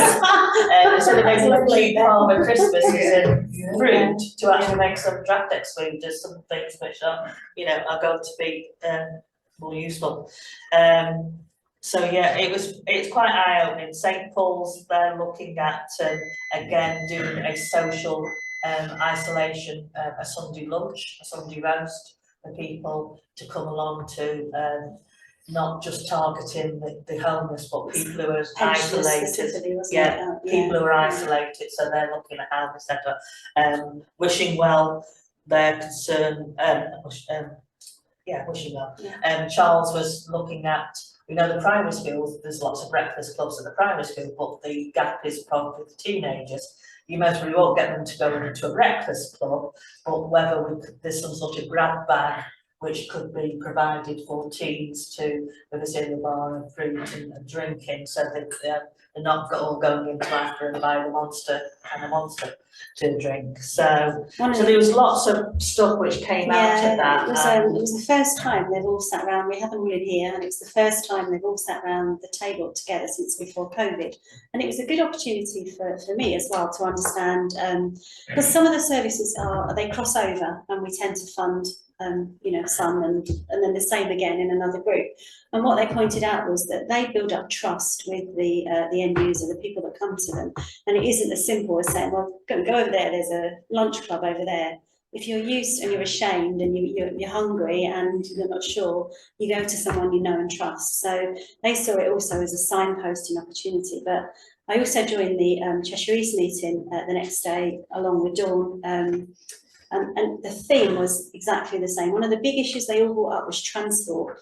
So it's okay saying, oh, we've got a warm bank here or whatever we choose to call it to give a bit of dignity. But the problem is we've got to get them. They've got to leave their cold homes to get colder to get in to these warm banks. So transport came up. A nice thing happened. Wishingwell have a van, a big, like a coach that they've recently just bought. And we started to tap into him saying, that coach doesn't get used every day, does it? Maybe we could look at funding part of that to enable people to get to other groups. But it's such a mix of requests and needs that I think the idea of creating the fund was just so that we could react and respond. Things like they're trying to get more volunteers. It's £20 through the CBS to fund a DBS check. Maybe we could have a look at funding some DBS for them. I've emailed the CBS today actually, just asking them to get in touch with me. But the outputs from the Cheshire East meeting, Dawn, were I had to leave about half an hour before the end, but they were very similar, weren't they? The needs were. Okay. This warm spaces, the warm pubs kept coming up and. Yeah, but I think we've yeah. got the idea of what the actual problem will be, we'll be facing. Clark, would you like to come back on the? No, thank you, Chair. It's What just I was identifying, unfortunately, is a technical issue in that under standing orders, meetings can last 2 hours. We're approaching 7:45. You can either be minded to not complete the agenda, you can be minded to speed the agenda, or you can be minded to make a resolution for a set period of time beyond 8 o'clock. I will take count and try and get through the agenda as quickly as possible. Now with everybody else. So I think we've just covered item number 9 on the agenda as quickly as possible. Yes, go ahead. Just ask some question with regards to funding. Are you looking to set something similar up in terms of what we had for the COVID fund? That same sort of provision where we'd have, are we going to have a set of rules around it similar to what we've already got? So the conversations that I've had with Pete, Clark, and also with Ben, of course, the chair, is that obviously we'll look at feedback always and look at the stuff that comes in. We're not just going to go, here everyone, here's another £1,000 each. We are going to put a plan in place and react to the people that need some help. So from my notes, it was like managing a coordinated approach. Yeah. And allowing the overlaps to be recognised as far as we're concerned. Councillor Rhodes. I think I'd like to propose that this item comes back to committee with a clear idea about what areas we as a council will support. And then that will give officers a framework within which they can work and know whether that organisation that's asking for support falls within the boundaries of what we as a town council are willing to support.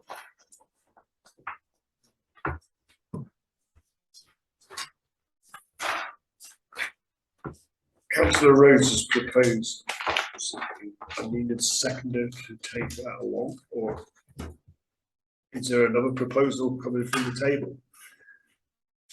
I'll second.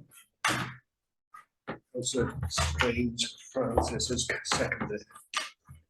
So back to The wording back to again. committee with a clear plan of that kind of leads nicely into the next part as well. It's saying, The managing as of a it and town council, we coordinating. have identified this as a priority. And this is the areas that we will support organisations with. I think it's frustrating thing for all of us, we know where the, this isn't something that's local, is it, it's national. Absolutely, yeah. And it's quite frustrating as a council that we're having to look at ways to fund people who haven't got the money because from central government, I know. I don't want to start I know, that. My concern Totally is agree. also that the next meeting is mid-November, there could be some pretty cold people already by then. Well, by that time, they'll be ready to get the money, won't they? So We're I've ready got now. a proposer and a seconder.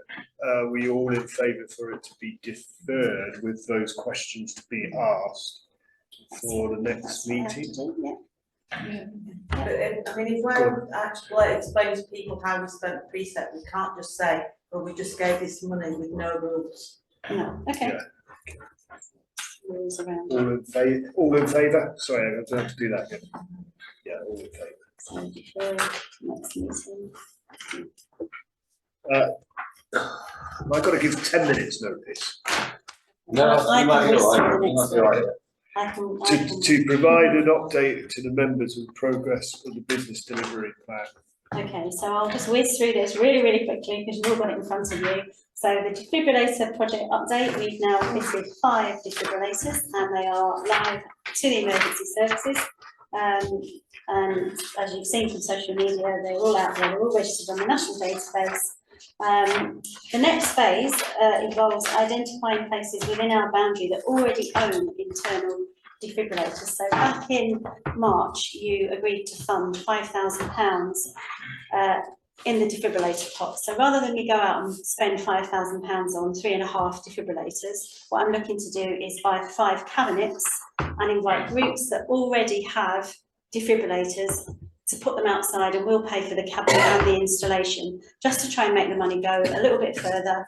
There are lots of defibrillators out there that are inside that are not registered, so I plan to run a social media campaign on that, find out what they are.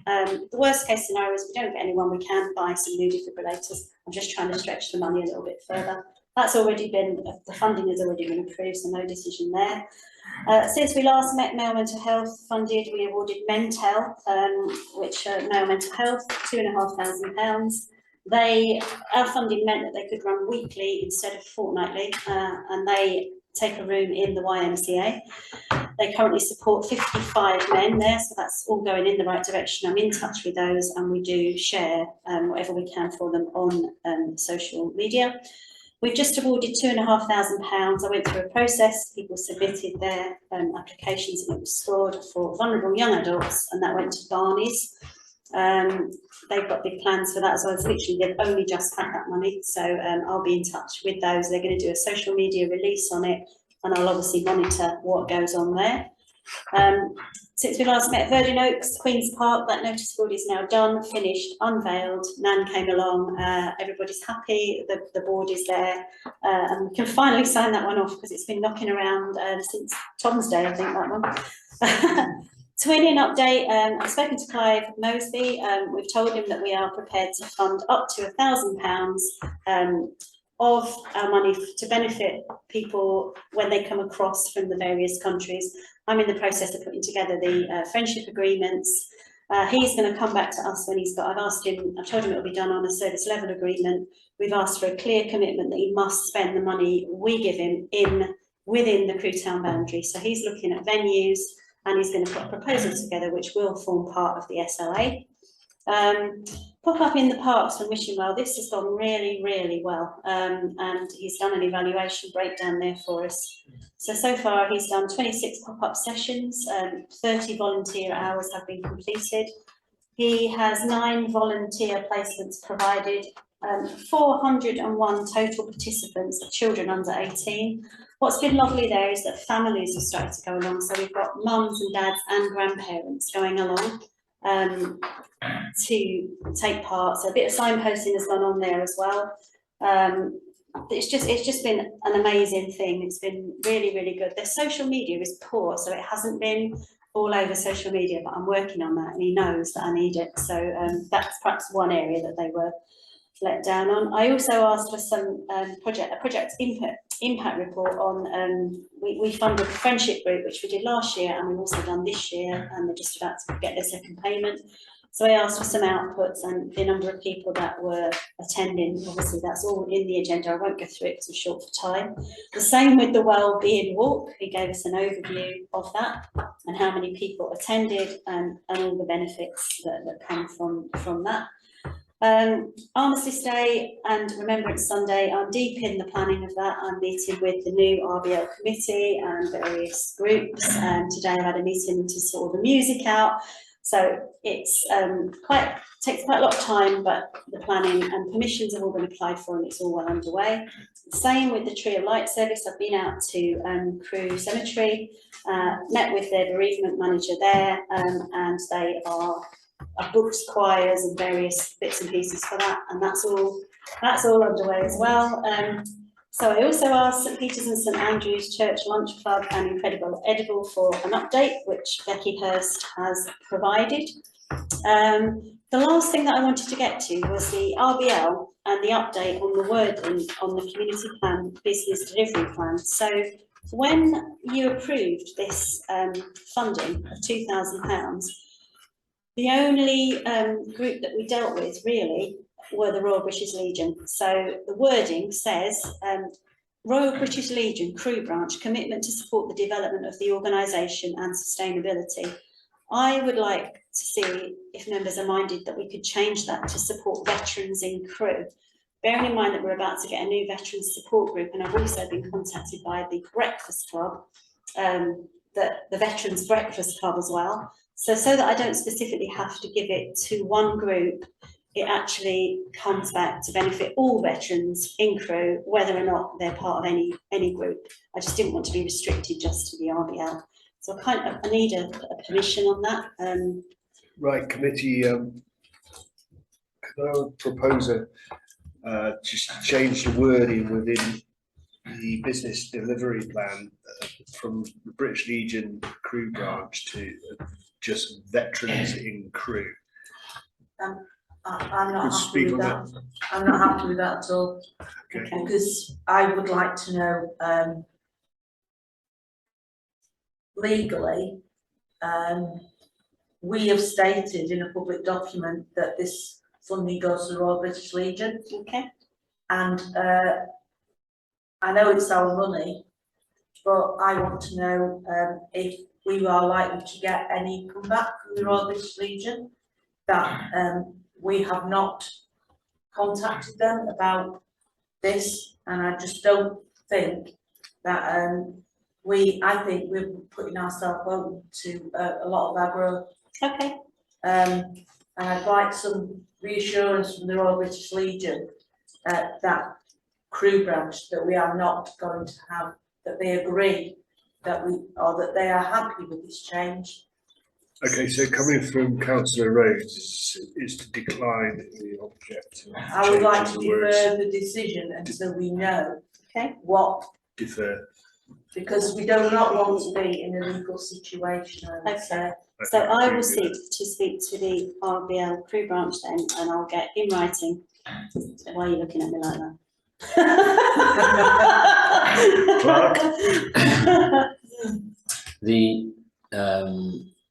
My view on this is that whilst the intent of that resolution was to support veterans through the available organisation, that intent can still be served without specifying an organisation. No legal agreement or letter of assurance has been issued to any organisation associated with funding. So aside from potential relationship damage, I see no legal risk. Well, I still don't think it's wise. I unfortunately have a very long memory of agreements that were made and cost this council a lot of money. But we haven't made an agreement No, with them, though. we didn't make an agreement either in that case, Okay, but it was interpreted as that. okay, So so, it cost the council a lot of money, time and okay, frustration. so sorry. Just in Councillor terms- Buckley. When will this document next be updated, the community plan? If you're looking at the 23-24. So, We're not on to that yet, are we? no, so, But in 23-24, can we change? yes, the We're gonna change 23, it. Yeah. Oh, yeah, yeah, yeah. 23-24, And yeah, if it's not it's, really and clear yet, if but this, and if the 22-23 balance at the moment isn't spent, will that be checked? back into reserves. It is never my recommendation to put underspend directly into reserve, into earmark reserves unless there's a specific project Really, expense though. that's been delayed. So underspend in general budget terms would then return to general reserve and be used for whatever it's called. That's my usual advice on that. So it's deferred. So I'm Yeah. deferring it, I'm finding out the information that Jill suggests, and we're deferring it for discussion at the next meeting. And then next year we'll obviously word it differently for, The community plan. is that right?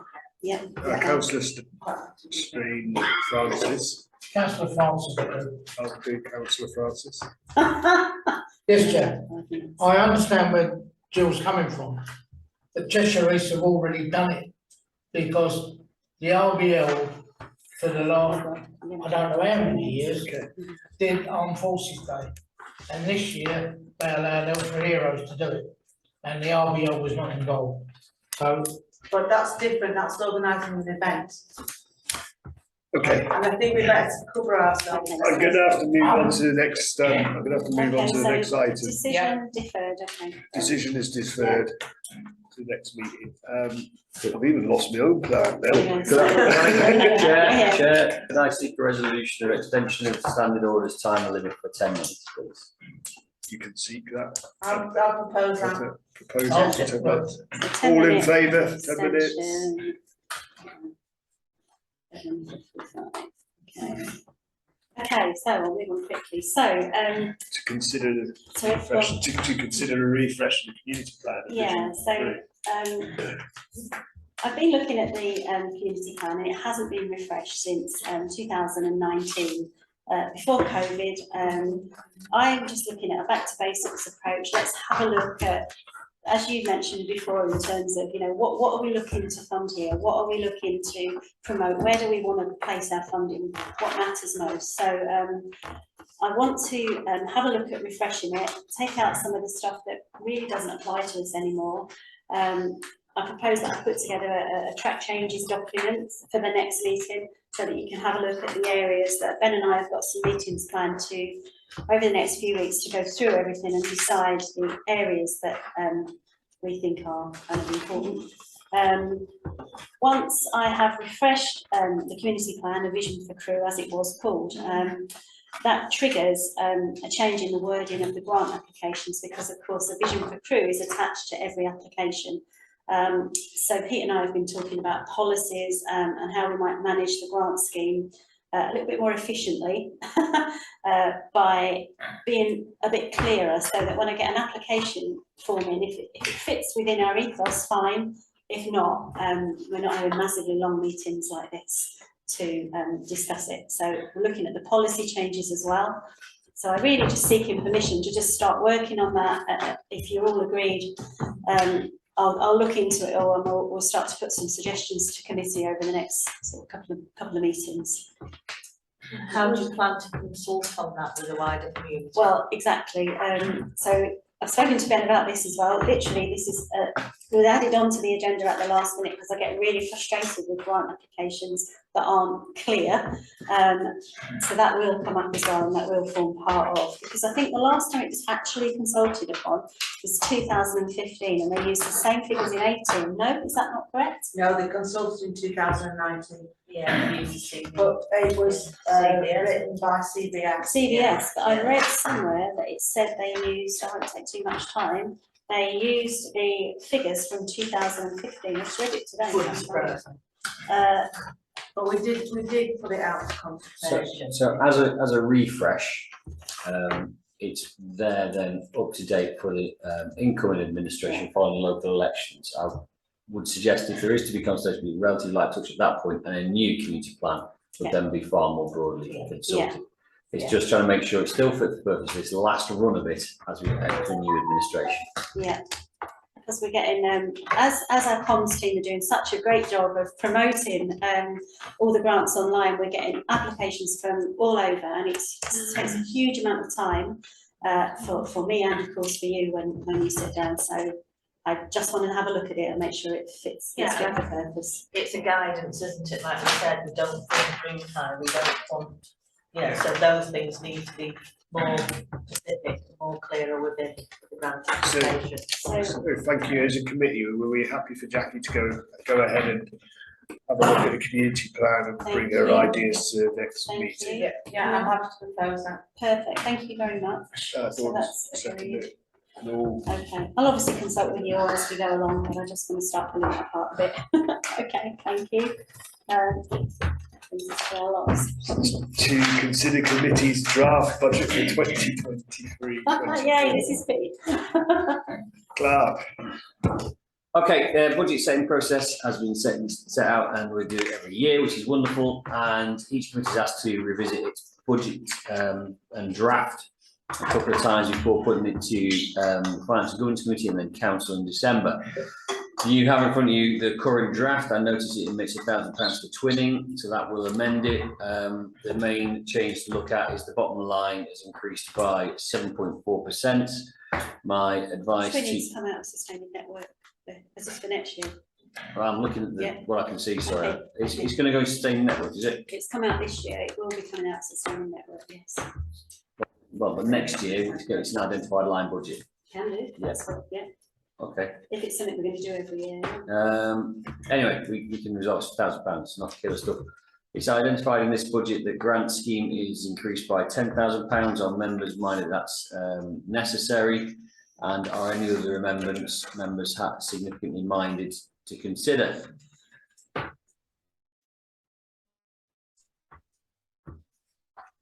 That's what I was. Councillor Rhodes. I just think that we should be trying to stick as close to last year's figures as possible. We are in a situation where lots and lots of people in Crewe are struggling to feed themselves, to heat their houses. The last thing we want is a 7% rise in the precept. I think we should be very aware, and I would suggest that we don't increase any budget unless we absolutely have to. So as in reflection of that comment, if we were to maintain the grant scheme at its current level, that would not lead to an increase in this committee's budget, that would be a nil increase.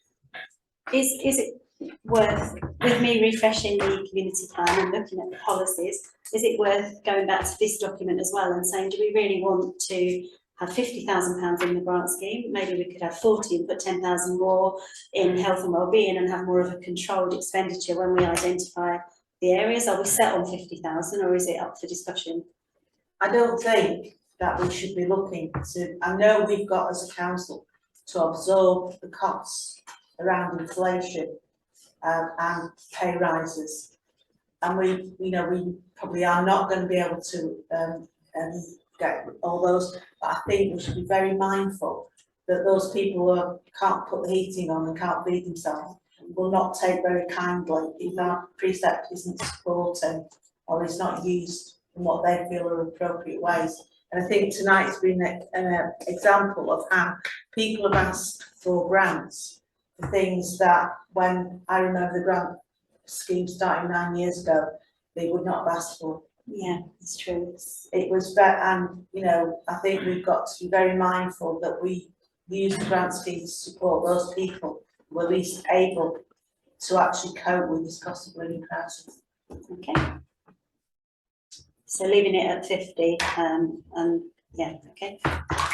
But being clearer about what we all want. Well, that'll come in there, yeah, so if we Mind. rewrite the policy, we can be, perhaps allocate percentages to certain areas so that we can identify where it's going a lot easier.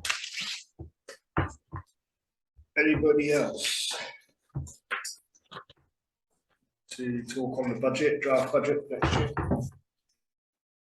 I don't think so, just That's it. consideration to merge some of them, we're just looking to simplify, so we have social isolation, health and wellbeing, I'm just looking to merge the two pots and call it wellbeing, just to simplify it from an accounting and allocation point of view. Okay. That's it, me done.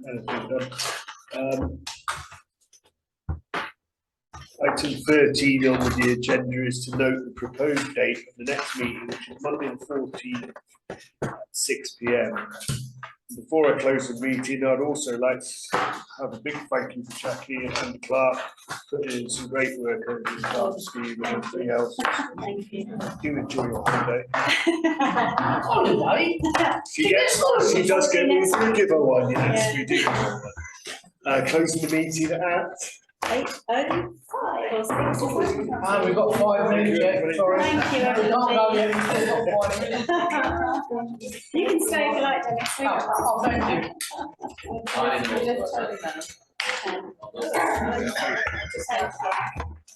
Um,